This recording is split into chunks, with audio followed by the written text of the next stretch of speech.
Tumigil ka! Hindi mo alam ang sinasabi mo. At hindi kayo pwedeng dalawa magkatuluyan. Bakit? Bakit po?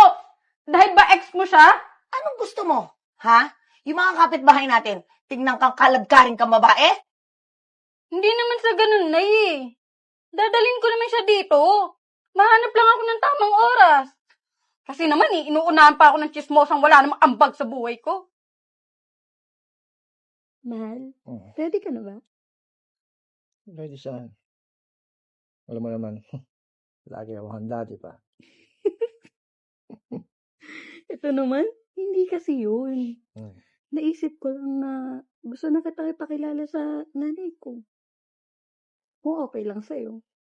Alam mo, wala mo problema kasi. Ang iniisip ko lang kasi, baka kung ano maging reaction ng nanay mo eh. Kasi nga, di ba, malaking adwat ng edad natin. Bakit? Wala namang masama dun ah. Saka, isa pa, binata ka. Walang pamilya. Kaya alam ko naman magiging sang-ayon si mama dito. Saka yung mga kapitbahay namin, huwag mo na isipin yung mga yun. Wala namang ambag sa buhay natin yun. Alam mo kasi ganito eh. At parang, alam mo yung iniisip ko na yung generation nyo na mga dalaga na pumapatol sa matatanda dahil sa pera, yung parang napapanood natin sa tibon. Yun Ano? Ganyan ba talaga kababaw yung tingin mo sa akin? Na nagpapagalaw lang ako sa'yo dahil sa pera? Binabaliwala mo lang yung nararamdaman ko. Kung ganyan ginagawa sa mga naging babae mo, pues ibahin mo ko. Bahala ka na nga dyan. Mahal. Oh, saan ka pupunta? Mahal, saan ka pupunta?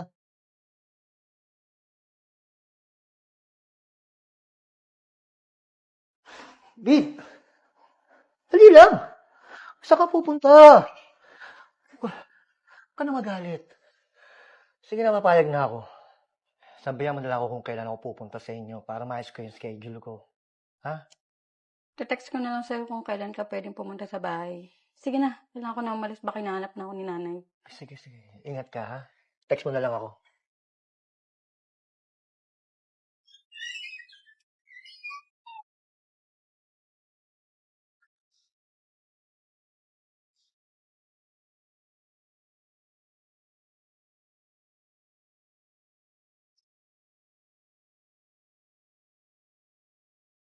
Oh, Mare, O, ano na alam mo naman? yung bago?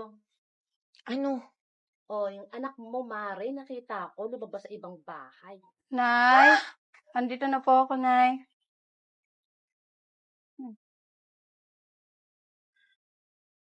Nay, ano ba? Bakit? Anong bakit? Anong ginagawa mo doon sa bahay na yun? At sino yung kasama mo? Putang inabid! Nay naman, matanda na ako. Boyfriend ko yun. Anong boyfriend? Eh, wala ka naman sinasama dito at pinapakilala sa akin. Kung umayos-ayos ka, bid, ha? Anong gusto mo? Ha? Yung mga kapitbahay natin, tingnan kang kalagkaring kang babae? Hindi naman sa ganun, Nay eh. Dadalhin ko naman siya dito. Mahanap lang ako ng tamang oras. Kasi naman inuunahan pa ako ng chismosang wala namang ambag sa buhay ko. Aling Rachel, mauna na ako at may gagawin pa ako sa bahay. Ako, ikaw bata ka, ha? Sinasabi ko sa'yo, ha? Umayos-ayos ka at sisiguraduhin mo dadali mo dito yung boyfriend mo. Kung hindi, malilintikan ka sa akin. Ha?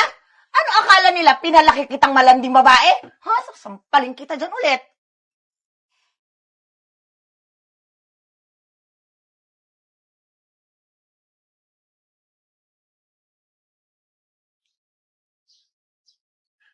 Hello, mahal. Oh, mahal, napatawag ka. Ano kasi, nalaman na ni nanay na may boyfriend ako. Pwede ka bang pumunta dito bukas? Oo naman. Totoo nga niyan. Naayos ko na yung mga schedule ko dito. Kaya huwag ka mag-alala. Pupunta ako bukas. Sige, mahal ah. Hintayin kita ah. Sige, mahal.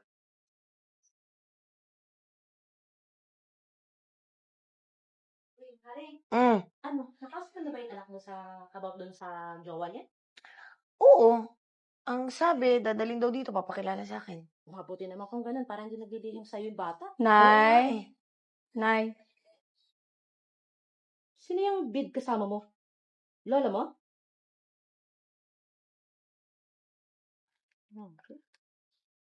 Alam mo, bakit kasama mo yan? Anong ginagawa niyan dito sa bahay natin? May anak ka?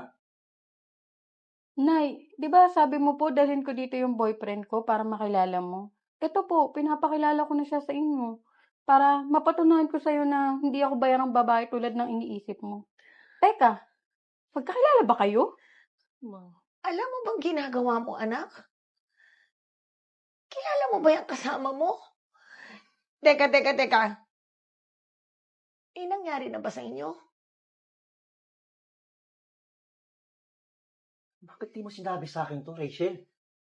Sinabi ang alin? Hindi ko naman dapat sabihin pa sa'yo eh. Di ba? Mas pinili mo mag-ibang bansa. Dahil hindi mo naman kailangan malaman pa eh. Di ba?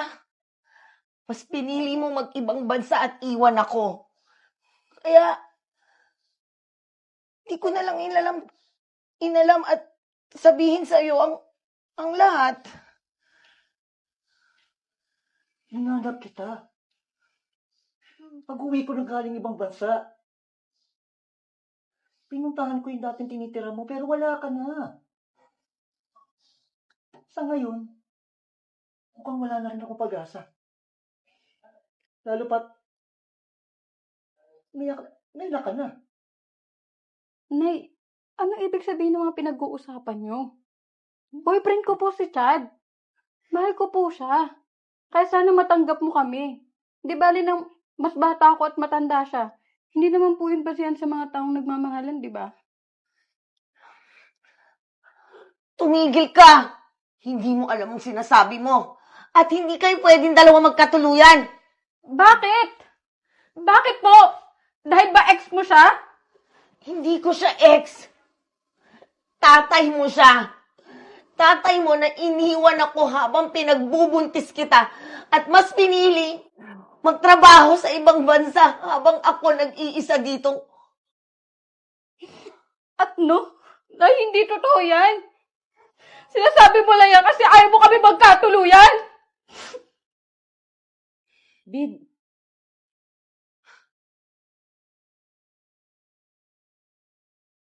Hindi magandang biro to, Rachel. Ano ba ang totoo?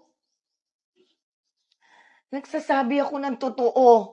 Ito yung totoo. Tinago ko to sa'yo kasi alam ko hindi ka nababalik. Kaya tinago ko lahat na may anak ako kasi ayoko nang masaktan eh. Dahil umalis ka, pumunta ka sa ibang bansa. Kaya nung iniwan mo ko, nagtrabaho ako para mabuhay kami ni Bid. Para pag bumalik ka, para makita mong hindi ko kailangan ng isang tulad mo sa buhay ko. Ang ina, Rachel? Ang selfish mo. Tignan mo itong nangyari. Tingnan mo. Dahil sa putang inang pride mo. Nagkarelasyon kami ng anak mo. Sa tingin mo, nangyayari ba itong mga to? Kung di mo sinabi sa akin totoo,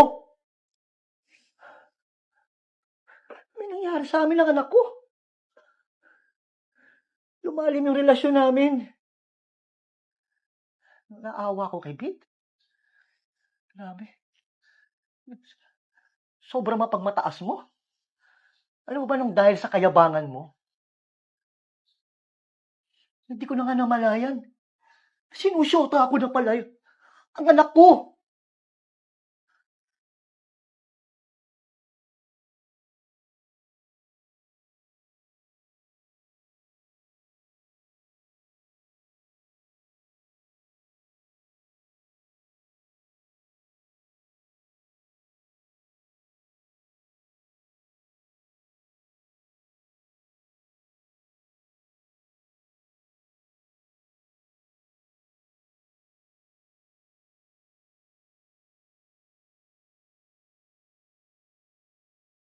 Baby, tara na. Let's go. Hindi ka nawa? Kanina pa. Tagal mo. Naglalaway ka na. Oh, wait lang. Huwag natin kalimutan yung secret weapon mo. Nga. Diba? Sige. Dali, Hintayin mo ako, ha? Ang tagal pa niyan.